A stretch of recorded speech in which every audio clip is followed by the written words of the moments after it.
Hello Virgo, and welcome to your Astroflower reading. We're going to be going through the elements and the qualities that we find within your Astroflower and the influences of the elements and the qualities of the season we are going through, such as Aquarius. So we're going to be looking at the influences of Aquarius upon your sign at this present time.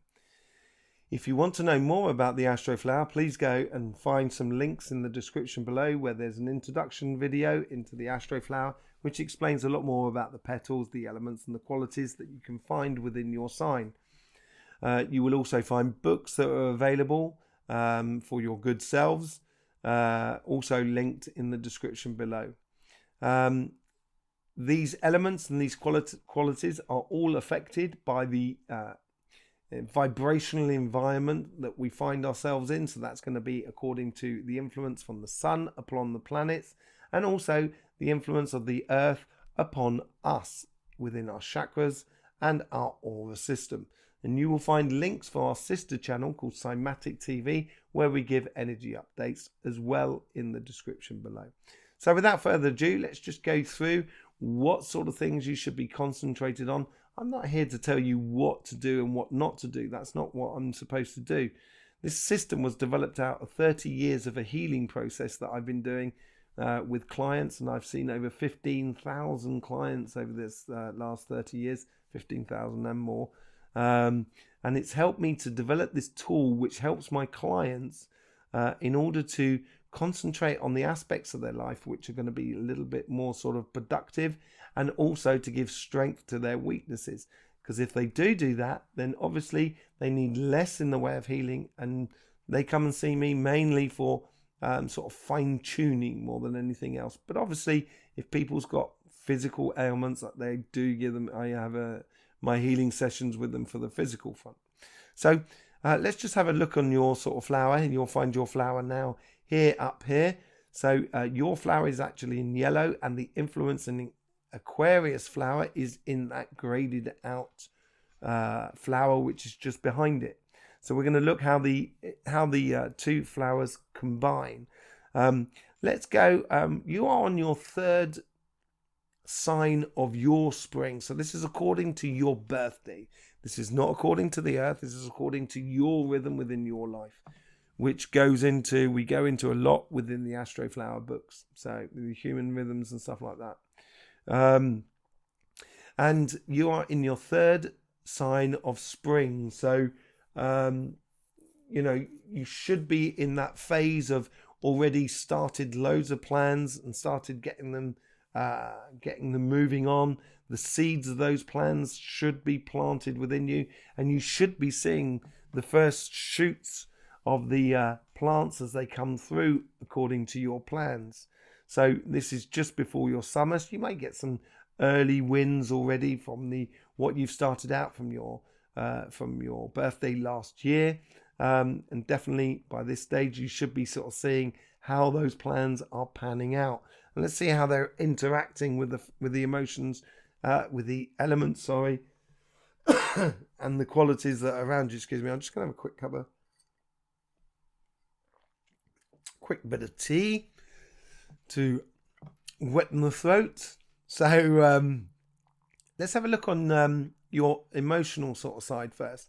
So if you saw your Astroflower tarot reading, you'll understand what it's all about and how you need to, this year, karmically, your message is about learning how to give out your emotions and share your emotions with the world around you, so you get a fair share back. So at the moment, what you have affecting you is within your sign on the influence on the universe. That's in petal 1 of how the universe is trying to influence your karmic path. You have that mutable earth of your good selves, as you are a pure earth sign. You're the only one. And you have that mutable air. So it's exploratory without tying yourself down to one thing.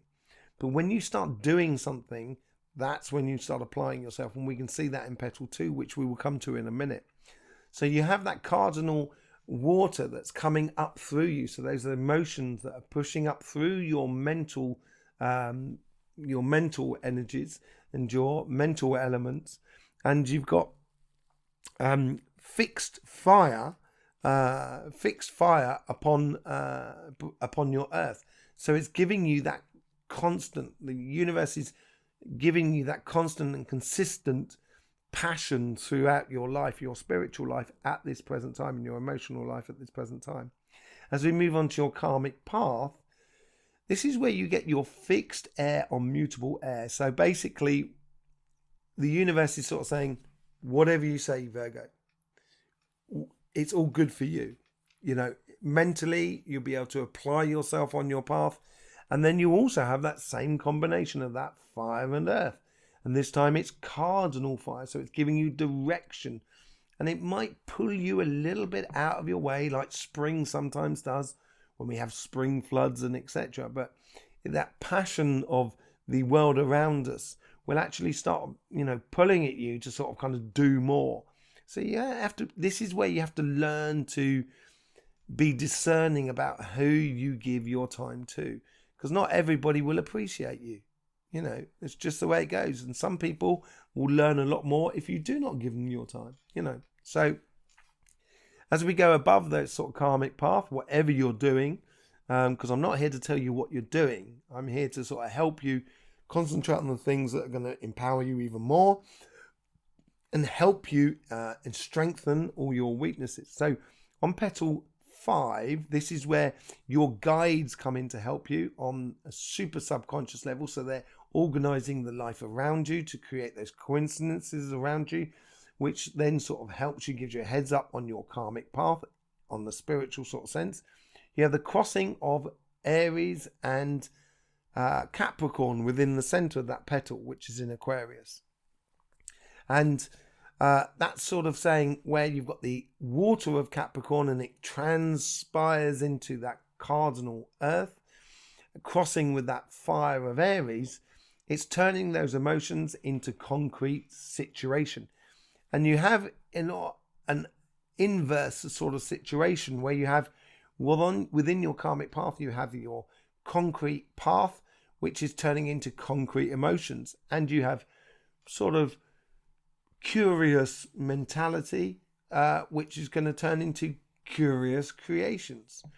And the universe is sort of saying, okay, well, let's move it on to something very concrete. So within your emotions at the moment, I would be concrete. So when you like something, acknowledge it and explore that acknowledgement with people around you.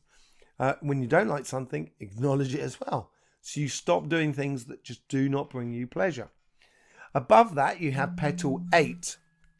And on petal 8 is the where your guides are trying to help you with that conversation that we have within ourselves, within the mental part of our lives or within the spirit of our life. And that is a crossing of cardinal earth on mutable water. So very productive.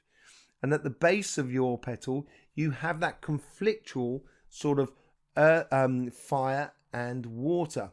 They're both fixed, so they gives them the same amount of strength.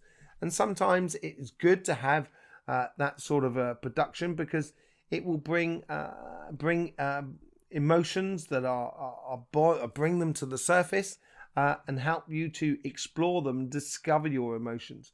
And then you can apply that cardinal air that's coming across the top of that petal to give it clarity of thought. And as it comes into you, it will then combine with your material karmic path. And this is with your mutable earth. So it might be a case at the moment of trying a lot of different things at the moment and see what actually is working for you, such as in spring, and see where those fruits are coming from. Let's have a look at your material path. So material path, we have that mutable earth again, but this time we have mutable fire accompanying it. And that mutable fire is being tried by fixed water. So I think at this present time, the universe is sort of saying to you, make sure your emotions are clearer within you before you allow your passions to run riot. And then they're also sort of saying, helping you with that clarity of thought within the physical world, with that cardinal air upon your mutable earth. So the universe is really trying to help you to be really clear at this present time, or have a bit of clarity in how you dose your emotions to your passions and your mental to your physical action. And you get this as well within your karmic path on petal 3, where you have both cardinal energies coming into you. One is from Cancer and the other one is from Libra. And that's being tried. Your earth has been encouraged by mutable water on your cardinal earth. So the universe is sort of saying on your karmic path, push on, push on, push on.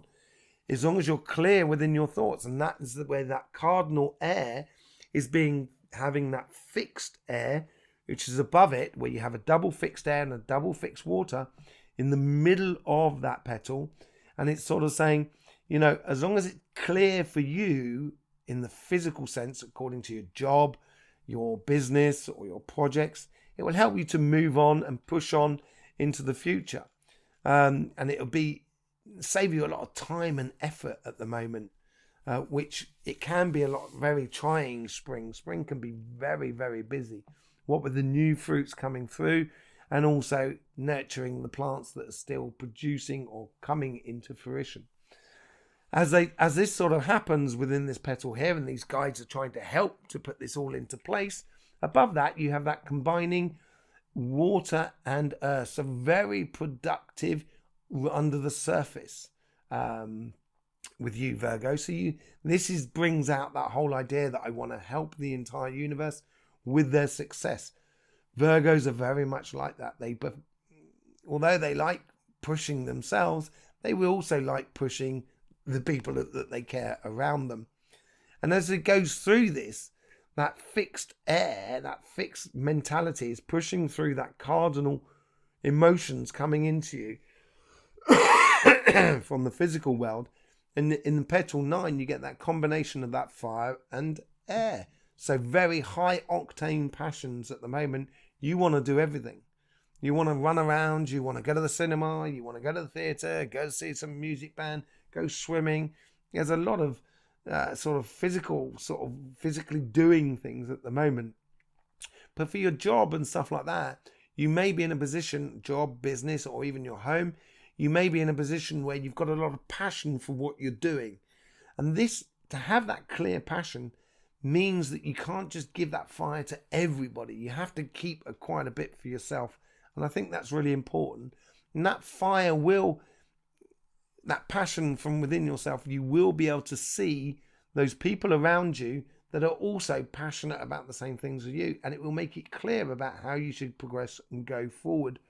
As you've got that constant passion above you, and you sort of never stop, do you, Virgo? You know, with that combining earth and fire at the top of this petal, within your subconscious, you're constantly moving on. You're constantly working on something. As we come up to petal 10, and this is the combination between the two sides, you've got a crossing of that air on that fire. So very passionate people. They tend to be pretty artistic, Virgos, bit of a wordsmith, but bringing in that mental passion from the outside, so stimulated from the outside world in order to make it very concrete for you in your here and now, in your everyday life. In petal 6, now this is your inner sanctum, your inner being. Everybody has that crossing point at the moment of the mixture between the fire and the water. There is a bit where the fire turns into air at the base and the water is constant because it's on the pure sign of Aries. So you got mutable water going all the way through. But this might create conflict within you, but it's also a good way to sort the chaff from the wheat. So get your emotions very clear within you, but also get your passions very clear within you to actually see which is the best way to progress forward. So at the moment, Virgo, for this coming 2 weeks, and we will be having another reading coming in the next 2 weeks, and the two signs will be sitting perfectly upon one another. At the moment, you should be pushing the boundaries on your sort of on your material side, being very clear about yourself, trying different things. So on your spiritual side, it'll be very clear to see what things work for you and what things don't work for you. On the physical side, it'll work out who or what situations work well for you and what situations don't work well for you. And it'll be good for you to make those decisions and have that clear air that runs through you be like that sword that just goes and says, okay, that doesn't work, leave it aside. That does work, want more of it. Okay? So, Aries, thank you very much for being with me. I hope you do enjoy it, that reading. If you did, please do subscribe and click the bell so then you do get more notifications for any future readings coming up. And as I say, we will be doing a tarot reading for the season of Aquarius. That should be out this weekend. We should also be doing the tarot readings for the next week, which we do on a weekly basis. They will be coming out on Wednesday, Thursday and Friday. So in order to get all those, you're going to have to subscribe and click the bell. Don't forget about Somatic TV for the energies, updates and stuff like that. In the meantime, Virgo, don't forget, life should be fun. Please do enjoy.